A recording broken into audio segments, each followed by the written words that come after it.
তবে এত বেশি ভালো লাগছে যে ভালো লাগাটা আসলে আমি প্রকাশ করতে পারবো না কোনো কথা দিয়ে। আমি আসলে আমার দর্শকের কাছে অনেক বেশি।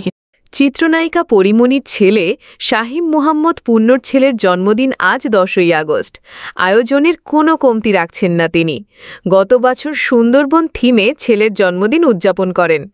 এবারও নিজের পছন্দের মানুষদের নিয়ে পূর্ণর জন্মদিন পালন করছেন তিনি। পূর্ণর জন্মদিন উপলক্ষে নিজের ফেসবুকে পোস্ট করেছেন পরিমণি। তাতে তিনি লিখেছেন, 10/8/2025 আজ আমার ছেলের 3য় জন্মদিন।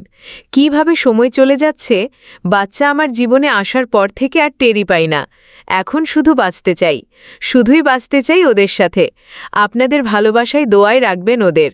আমি আপনাদের প্রতি কৃতজ্ঞ। হ্যাপি বার্থডে বাজান, আমার জীবনের ডানা, আই লাভ ইউ। কয়েক ঘন্টা পরে পরিমণি আরেকটি পোস্টে লিখেছেন, আমি প্রেম ছাড়া বাঁচি না, মরে তো যাই না।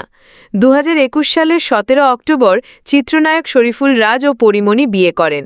সেই 2021 সালে গুণী নির্মাতা গিয়াসউদ্দিন সেলিমের নির্মিত চলচ্চিত্র গুনিন সিনেমার শুটিং সেটে তাদের পরিচয় হয়। সেই থেকে প্রেম ও পরিণয়। এরপর 2022 সালের জানুয়ারিতে পারিবারিকভাবে বিয়ের আনুষ্ঠানিকতা সম্পন্ন করেন তারা। রাজের সঙ্গে সংসার জীবনের 10 মাসের মাথায় পরিমণির কোল জুড়ে আসে সন্তান। এর একদিন পর ছেলের ছবিসহ নাম প্রকাশ করেন নায়িকা। তিনি জানান, রাজের সঙ্গে মিল রেখে ছেলের নাম রেখেছেন শাহিম মুহাম্মদ রাজ্য। তবে পরে পরিমণি আরও 2টি নাম রেখেছেন, পদ্ম ও পূর্ণ।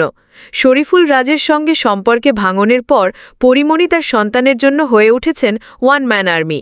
পরে একটি কন্যা সন্তান দত্তক নেন পরি। নাম রাখা হয় সাফিরা সুলতানা প্রিয়ম। রাজের সঙ্গে বিচ্ছেদের পর ছেলে পূর্ণ ও কন্যা প্রিয়মকে সঙ্গে নিয়েই কাটছে অভিনেত্রীর সংসার। ASBD 24, সত্য প্রকাশে অপসীম। চ্যানেলটি সাবস্ক্রাইব করুন।